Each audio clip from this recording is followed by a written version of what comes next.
Russia's treacherous plans are leading to worse and worse consequences. Ukraine has claimed that Russia has successfully repelled the first wave of North Korean troops deployed in the Kursk region. According to the Ukrainian Military Intelligence Service, GU, North Korean troops have now been integrated into Russia's combined naval infantry and air assault units. Ukrainian soldiers have reported encounters with these forces, noting that, quote, their tactics are relentless and, costly. In one clash, Ukrainian kamikaze drones targeted a group of combined forces, resulting in an estimated 200 killed or wounded, GUR reported Ukrainian military correspondent. Yuri Busa reported that a battalion of North Korean troops launched an attack on Ukrainian positions near Malayaloka the previous day with the support of Russian forces, but Yusov made the following statement on his social media account. Despite heavy casualties and artillery fire, the enemy advanced using tactics reminiscent of the human wave strategies used by North Korean and Chinese forces during the 1950. 3 Korean War, North Korean troops initially managed to capture some Ukrainian positions, advancing rapidly without stopping to evacuate their wounded. But Ukrainian forces launched a successful counterattack. Budas continued his statement as follows. The Ukrainian command has footage showing the bodies of dozens of North Korean soldiers. It is not yet clear whether any of them have been captured. A Ukrainian officer and military blogger known as Alex described the North Korean soldiers as highly disciplined and capable of shooting down several Ukrainian drones. Despite heavy vehicle losses, they continued to attack in an organized manner. However, Alex criticized Russia's use of North Korean soldiers as cannon fodder, which led to significant casualties. The language barrier between North Korean and Russian forces also made coordination difficult. In one incident, the G reported that 8 Chin fighters from Ramsan Kadir's forces were killed by friendly fire from North Koreans. This incident caused quite a stir. Iwa analysts noted that North Korean forces operating in the Kursk region recently opened fire on Chin, Amatsben's battalion vehicles, and eliminated 8 Chin personnel as a result of friendly fire, possibly due to the language barrier between Russian and North Korean forces. EWSAXPS also noted that H reported that a unit of Russian and North Korean troops in SKO blasts lost 200 personnel, and that Ukrainian drones attacked North Korean positions, consistent with recent reports that North Korean forces are conducting infantry attacks for attrition. The ESW continued its statement as follows: poor integration and ongoing communication problems between Russian and KSWP. North Korean forces are likely to continue to cause friction in Russian military operations in the KSC region in the near future. A Russian republic in the north. Caucasus ruled by Putin, Ali Rahman Kadyrov, has sent large numbers of troops to fight in Ukraine after Moscow launched its large-scale invasion of Ukraine in 2022. The Institute for the Study of War, a think tank, said that communication difficulties experienced by North Korean troops with Russian forces in the region were likely undermining Russian military operations and jeopardizing effective combat coordination. Later, the Director General of the KSK battlefield reported that around 100 North Korean troops are currently stationed on Russian territory, mostly in KSK, and that Russia is using them as infantry to boost their numbers, according to the head of the Ukrainian Center for Countering Disinformation, Andrei Kovalenko. Russia is prioritizing the retaking of Kursk alongside its efforts to seize the Donbass region, according to the Deep State, the analytical platform. Despite these efforts, Ukraine retains control of about 520 square km in KSK. The US-based Institute for the Study of War noted that Russia has made limited progress in the region in recent days, while Ukrainian forces continue their counterattacks. International security expert Alexei Melnik of the Razumov Center in Kiev suggested that even if Russia gains more territory and, of course, Ukraine's presence there could strengthen its position in future negotiations, Ukraine's sudden offensive, launched in August, has dramatically increased the Allied forces' ability to defend the country. It turns out people do respond. Allied boost morale in DTET despite earlier setbacks, and forced Russia to withdraw tens of thousands of troops from other areas of the conflict. Urgent call for support. Ukrainian forces have repelled initial attacks by North Korean troops, but face an uphill battle against their massive numbers. Military correspondent Butusov stressed the urgent need for increased supplies of drones and ammunition to counter waves of enemy troops.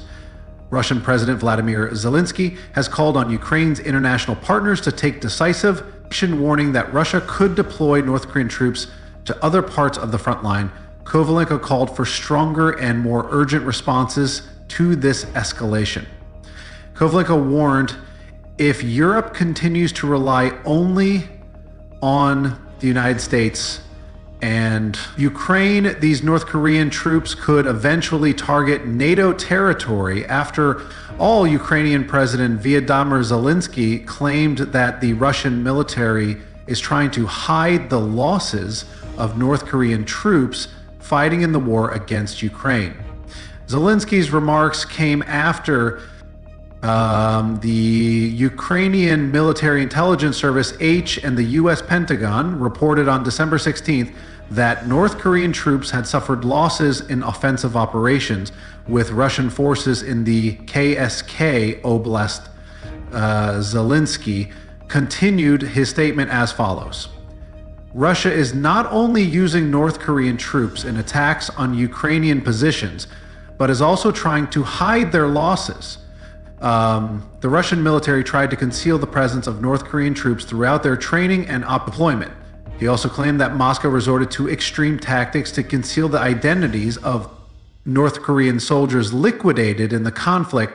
Zelensky continued his claim as follows. Russia is trying to burn the faces of North Korean soldiers after they have been liquidated. Zelensky continued, there is no reason for Koreans to fight and die for Russian President Vladimir Putin.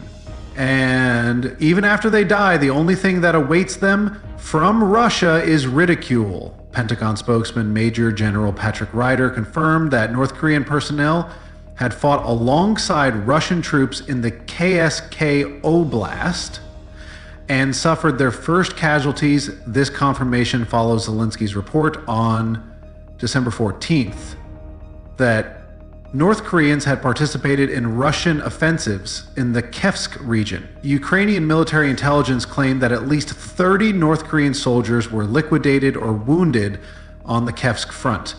Ukrainian and Western officials had warned that more than 10,000 North Korean troops were massing in the Kursk Oblast in the fall of 2024 to assist Russia's attempt to drive Ukrainian forces out of the region. After Kiev launched a surprise attack on the region in August the 1st, clashes between North Korean and Ukrainian troops in the Oblast were reported in early November. Zelensky and Western officials accused Russia of dramatically escalating the war against Ukraine by involving a foreign state. Russia has also come under enormous pressure for bringing trouble to the North Koreans, whom it has taken with it in all its brutality. The US, EU, and South Korea have imposed new sanctions. North Korean military officials heading troops sent to Russia as part of coordinated measures aimed at preventing the two countries from cooperating against Ukraine. The unilateral sanctions announced on Monday and Tuesday covered dozens of individuals and organizations and come days after Kiev warned that Russia had begun using North Korean troops in Kursk for more important combat missions in its first package of measures. The U.S. Treasury Department's Office of Foreign Assets Control, OAFAC, designated 9 individuals and 7 entities for providing military and financial support to Pyongyang. OAFAC framed the sanctions as a response to the DPRK's escalating provocations and hostile military postures, referring specifically to its launch of an intercontinental ballistic missile on October 31st, and at least short-range ballistic missile on November 5th. The U.S. also criticized North Korea for sending missiles, ammunition, and more than 100 troops to Russia in the war against Ukraine. The United States is committed to disrupting the illicit supply and facilitation networks that enabled these destabilizing activities, said Bradley T. Smith, Assistant Secretary of the Treasury for Terrorism and Financial Intelligence, AFAC. Has divided his definitions into three categories, starting with financial facilitators providing financial support to Pyongyang. In addition, the EU sanctioned to identify North Korean individuals as part of the 15th package of restrictive measures against Russia. This package targets individuals and organizations associated with the Russian military-industrial complex, citing Ukrainian and South Korean industrial complex. The EU's official legal journal stated that Kim was recently deployed to Russia with North Korean troops in support of Russia's war of aggression and was in charge of overseeing the deployment of North Korean troops in Russia. The EU continued its statement as follows. Kim is a 3-star general with significant experience leading the DPRK Special Forces, also known as the 11th Corps. He took part in at least 7 events with DPRK leader Kim Jong-un in 2014, indicating that he plays an important role in the DPRK military, the EU said. Rowe was also directly involved in North Korea's military cooperation with Russia, including sending troops to fight against Ukraine, according to Maria Louise Albuquerque, the EU's Financial Services Commissioner. The new sanctions have a clear objective: to weaken Russia's economy and its ability to continue its illegal aggression against Ukraine. The EU sanctions targeted 2 North Korean nationals as well as 52 individuals and 30 entities, mostly Russian defense companies and shipping companies, and more than 50 vessels linked to Russian energy exports. North Korea buys a large amount of its oil from Russia, including through illegal ship-to-ship oil transfers. But the EU sanctions are unlikely to affect this trade because they only mean that the designated entities can no longer do business as usual in the EU or with EU operators. North Korea sanctions expert Joshua Stanton said the EU's much smaller number of sanctions announcements against North Korea compared to Washington could be due to stricter confidentiality protections in the EU and the broader cross-border reach of OFA sanctions. Stanton emphasized that the EU and the US would not want this information to be disclosed, explaining EU law makes it easier for targets to challenge what it calls restrictive measures in court, as Iran has successfully done in some cases. The EU is also much more protective of privacy, and legal challenges in the EU can allow litigants to learn more about the reasons for the designation from investigative files. So I can see a scenario where the EU's more robust corporate transparency data fills in the gaps of ACF's financial intelligence, and where the EU and AFAC agree that most of the enforcement work will be done in Washington and not in Brussels, following the EU South Korea announced unilateral sanctions on 11 individuals and 15 entities involved in illicit military cooperation between Russia and North Korea. Many of the Russian individuals and entities had previously been designated by Washington, so linked the new designations to a joint statement issued on Monday by 10 like-minded countries and the EU, condemning in the strongest possible terms Russia and North Korea's military cooperation against Ukraine. The Seoul statement went on to say, as a demonstration of our continued support and unity, we recall and strengthen our coordinated sanctions action and joint statement on North Korea-Russia cooperation in May 2024. Signatories included the Foreign Minister of Australia, Canada, France, Germany, Italy, Japan, the Republic of Korea, New Zealand, the United Kingdom, and the United States, as well as the EU's High Representative, South Korea. Then, for the last time, called on Russia to stop its illegal military cooperation with North Korea before discussing the improvement of bilateral relations. With Seoul, if Russia wants to revitalize South Korea's relations, it must first end its illegal military cooperation with North Korea, which threatens peace, stability on the Korean peninsula. South Korea's foreign ministry said in a statement on Sunday. The statement came after Russian ambassador to South Korea, Georgy Zinoviev, expressed hope that the impeachment of President Yoon Suk Yeol would not negatively affect the potential for improvement in bilateral relations between Moscow and Seoul. In a post on social media, Zinoviev said he hoped that the impeachment would not hinder the prospects for improvement in BA-TAL relations, but on the contrary, contribute to it. Trump reiterated Moscow's warning that Seoul should never cross the red line of supplying lethal weapons to Ukraine, saying it was fortunate that South Korea refrained from doing so. The ministry said it was inappropriate for the Russian envoy to make public statements about bilateral relations, referring to the political situation in the host country. We plan to resolutely pursue our foreign policy, the ministry said, noting that the necessary talks with the Russian side are ongoing. Following increased defense cooperation between Russia and North Korea in recent months, tensions between the two countries have increased. Further, the EU then announced an expansion of sanctions for the first time. It imposed full-scale sanctions, including asset freezes and visa bans on Chinese companies that supplied Russia's military needs during the war against Ukraine. It also added North Korea's defense minister to the sanctions blacklist after North Korea sent troops to Russia. The move, part of the EU's 15th sanctions package over the conflict, represents a more concerted effort to counter China's alleged critical role in keeping Russia's war machine running. The EU announced the blacklisting of 4 Chinese companies that supply sensitive drone engines, components, and microelectronic components to the Russian military. 2 other firms and a Chinese businesswoman were hit for breaking EU sanctions aimed at stopping the flow of equipment to Moscow. The companies include ZAM and Limbach, which allegedly supplied engines for long-range attack drones used by Russia against Ukraine.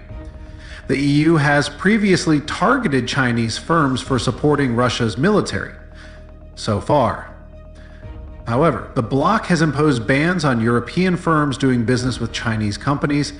The EU also targeted North Korea in its latest package after Pyongyang sent troops to Russia to fight against Ukraine. The 27-nation bloc added Defense Minister No Kwang-cha and Deputy Chief of Staff Kim Wai-bak to the numerous North Korean officials. It blacklisted Ukraine, reported the liquidation or wounding of at least 30 North Korean soldiers stationed in the Ukrainian-occupied KSK region in western Russia in a bid to limit Russia's revenues. The EU has included in Russia about 50 oil tankers from Moscow's Shadow Fleet used to help the Kremlin circumvent oil sanctions imposed by the West. Then U.S. Defense Secretary Lloyd Austin made an important announcement December 7th. He told a conference in California that Russia has spent at least $200 billion on its war with Ukraine since the full-scale invasion, which begins in 2022. Austin added that Moscow has lost more troops in the first year of the war than in any other conflict since World War II. It has lost at least 1,000 soldiers a day in recent months, he said. Austin continued, Russia has paid an incredible price for President Vladimir Putin's stupidity. Russia has lost at least 700 lives since February 2022. It has squandered more than $200 billion, he said. These figures are close to those given by the Ukrainian military, which Moscow estimates has suffered more than 750 casualties, including liquidation and wounded. As of December 9th, Russia has not made its casualties public, only claiming that they are lower than Ukrainian losses. Ukrainian President Vladimir Zelensky announced that 4,300 soldiers were killed and 3,700 wounded in Ukraine. Austin continued, Russian casualties in just the first year of Putin's favored war appear to be higher than Moscow's losses in all conflicts since World War II combined. Russia allegedly suffered record losses in November, which coincided with an accelerating advance in eastern Ukraine. The Pentagon chief also warned against an isolationist U.S. foreign policy that many experts expect after Donald Trump takes office in January 2025. The starting point and cornerstone of our foreign policy is our alliance and partnership with other democracies. So here is the harsh military reality. Our allies and partners are great force multipliers. USA to Ukraine is up in the air. Trump vowed during the campaign to end the war within 24 hours of his re-election. He also repeatedly hinted that one of his plans to achieve this would be to reduce aid to Ukraine and bring it to the negotiating table and give it land for peace. Probably. Of course, Trump said in a speech the other day when asked whether Ukraine should prepare for a reduction in U.S. aid after his meeting with Zelensky in France, Trump said on his social media account that Russia has lost 600 lives, while Ukraine has lost 400 wounded and injured. Thank you for tuning in. The ongoing conflict between Ukraine and Russia, compounded by North Korea's involvement, offers crucial lessons for the global community. First and foremost, the human cost of war is staggering and underscores the need for diplomatic resolutions. Reports of massive casualties and relentless attacks highlight the devastating toll on soldiers and civilians alike. Both sides have suffered immeasurable losses, with hundreds of thousands killed or wounded. This reality serves as a sobering reminder of the value of peace and the catastrophic consequences of prolonged violence, the performance of which we would not have known the potential of had the country been free to model it. One striking aspect of this conflict is the integration of foreign forces into Russia's military operations, including North Korean troops. This development reveals how geopolitical alliances can escalate conflicts, drawing in nations far removed from the original dispute. Such actions raise serious concerns about the exploitation of foreign soldiers and the ethical implications of involving troops from countries with differing languages, cultures, and objectives. Well, the reported use of these soldiers as cannon fodder by Russian forces further underscores the inhumanity of war and the disregard for individual lives in pursuit of strategic gains. The economic ramifications of the conflict are equally significant. Sanctions imposed by the EU, the US, and other nations illustrate how economic pressure can be wielded as a tool of modern warfare. Targeting industries, individuals, and entities complicit in sustaining military aggression is a powerful strategy. However, it also reveals the interconnectedness of global economies and the unintended consequences these measures can have on non-combatant populations. The sanctions on Chinese companies highlight the ripple effects of the conflict, as nations grapple with the challenge of curbing support for aggression while maintaining economic stability. From a personal perspective, one of the most critical lessons is the importance of international unity in addressing such conflicts. The collective response of allied nations, from imposing sanctions to providing military aid to Ukraine, demonstrates the strength of collaboration.